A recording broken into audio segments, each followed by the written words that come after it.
Welcome to Wisconsin Shoe Guy. Here we do unboxing videos, we discuss general shoe knowledge, we do worth the price videos as shoe reviews, and we will do shoe battles, comparing shoe to shoe so that you can understand the differences. I also speak to experts in the field.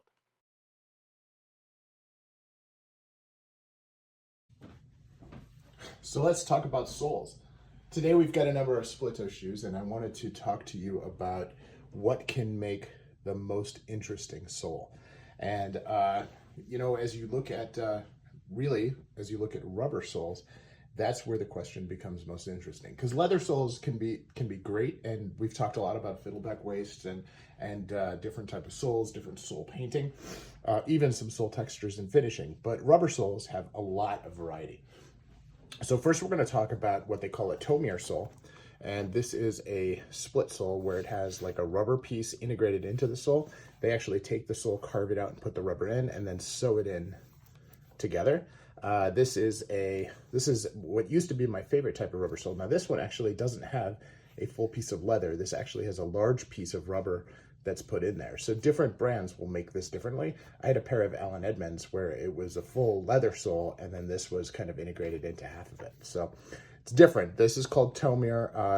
Alden Edmonds calls it a V-tread sole, so it's a little different. But this piece is actually leather and still needs to be treated like leather, which we'll get into later. So again, this is a suede split toe, kind of a cool thing. So now the next one is your city sole. And so this is a TLB Mallorca. That was a Carmina.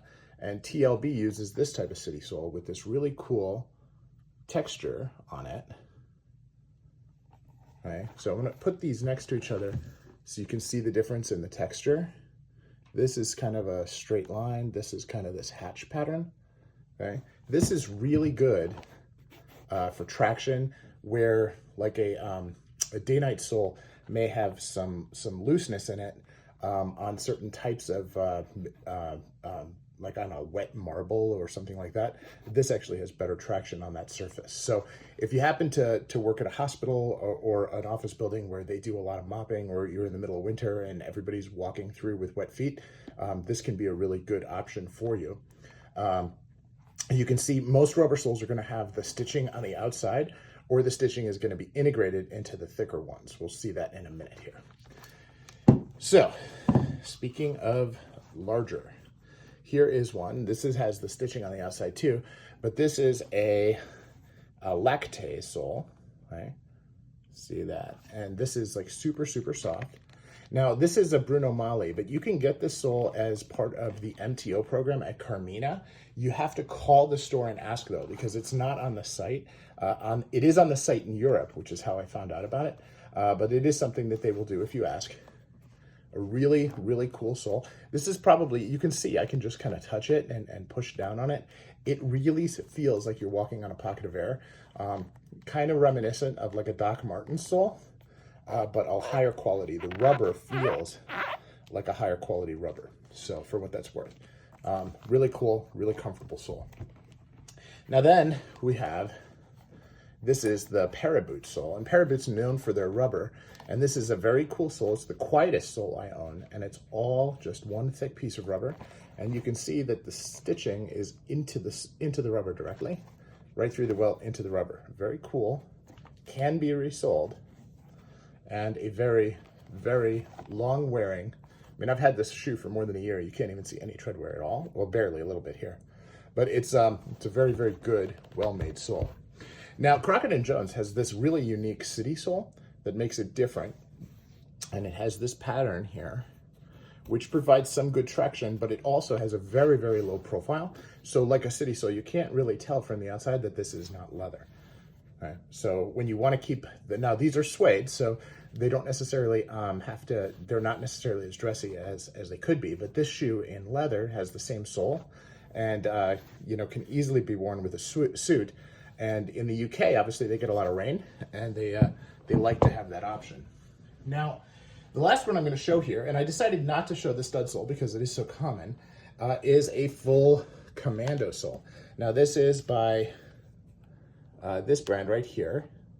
Okay, so it's shide. And this is a really deep Commando sole and has the stitching around it. So it has a lower profile. When you look from the side, you really see the sole. You don't see if the Commando goes all the way out to the edge, it is a little bit less formal, but this provides all that traction. And I always thought that it would feel like you're walking on something that's kind of like a pedestal, and it doesn't. It doesn't feel any different than if the Commando goes all the way out to the edge, but it does have a little bit better profile when you're looking at it from the side. And of course, this gargantuan heel really helps with traction as well. So that is soles. Hope you found that interesting.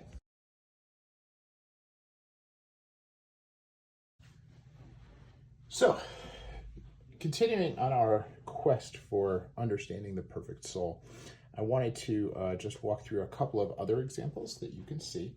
I chose to go with single soles for this because I don't want to get distracted by the whole double sole thing. So we're going to start with these. This is a pair of Meermin split toes in willow grain. And I had these done with a JR sole. And now you can tell the JR just based on the logo. After it's worn off, it is more difficult to tell, but you can still tell, and I can talk about that another time. But here you can see they have this nice painted pattern. This is something that Meermin does. This isn't something that every maker will do with the JR sole, so it's important to note that. And then this painting pattern on a sole can be artistic. It's never really functional. I tend to like to have maybe the circle at the bottom instead of the angles like this, because as you can see, the way my tread wears, I actually wear a little into that marking, and not a fan of having that worn down. So, you know, the edge here usually contrasts in color, but the sole is here, and this is what they call a blind stitch, meaning that they actually flap the leather out, stitch it, and then flap the leather back. And you can see that it's a nice smooth finish on the back there. Now, not all high-end shoes are blind stitched or even closed channel. You have a lot of shoes that are open channel and you can just see the stitching. This is an Alden, and this happens to have a dovetail heel in it. Okay? And Alden doesn't use JR soles, but it is a very good solid sole, and you can see stitching is really close to the edge, and just a really nice, well done thing. You can see they also do a little bit of decorative work in there as well, which is a lot more obvious when it's new than after it's been worn a few times. You can't really see it. So for what it's worth, that is there. Now, the higher end you go with shoes, the more fancy the soles can be, but it's not always in the paint. Sometimes you have shoes that have the fiddleback waist. This actually has a pegged waist, right? So the waist gets narrower, okay? This is thick, and then it gets narrower, and they need to attach it somehow. So this particular shoemaker, which is Hephaestus, uses pegs to basically nail it into the insole, which is kind of cool. And then this has a suicide heel, meaning that there's actually no rubber in the heel at all, and the traction is really developed by the nails until the leather breaks in. And of course, once the leather breaks in, you still have pretty good traction from it. Okay, and they use nails at the toe as well. You know, you can put toe plates on, but that's not something I did for these. Speaking of toe plates, this is one where I had a Triumph toe plate installed, and also with the fiddleback waist. Now this one does not have pegs. This one is either sewn, okay, which you would be able to see the stitches right in here. We'll see if that allows you to see it. You really can't.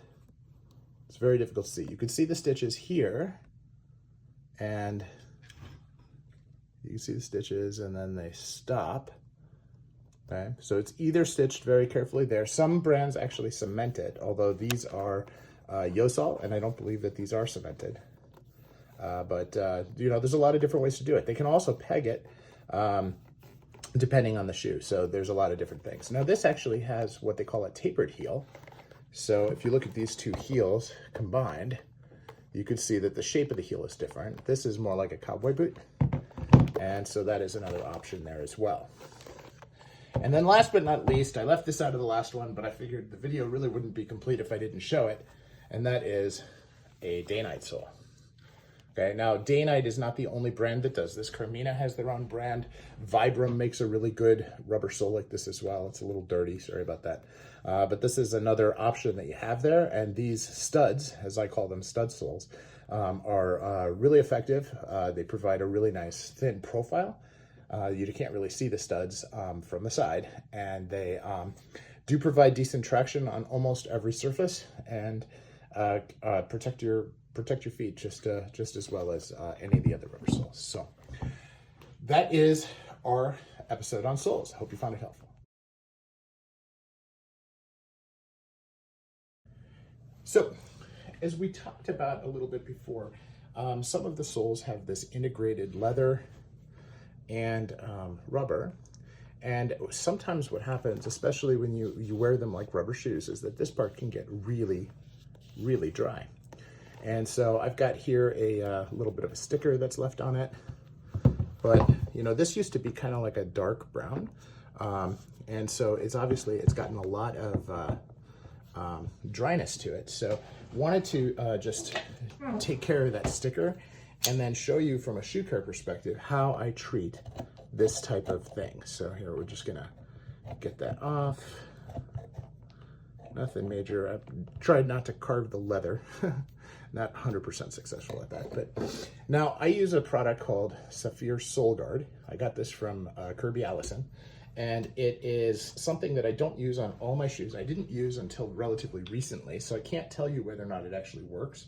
But where I have situations like this where it does seem like it's too dry, this is a good option for you. So here I'm gonna just take that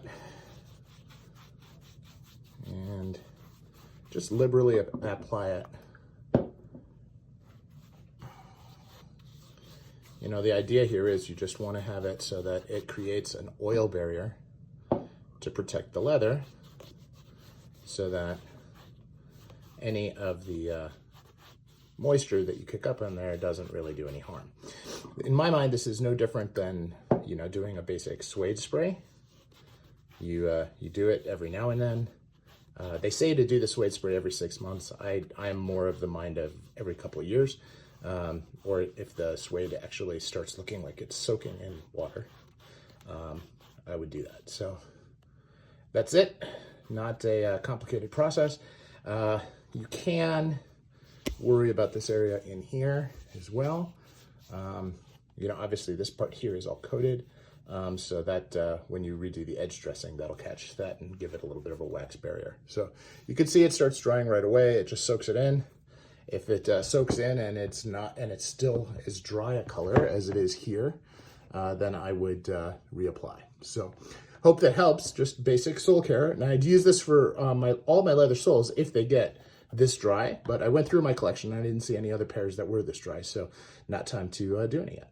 So hope it helps. Thanks for watching.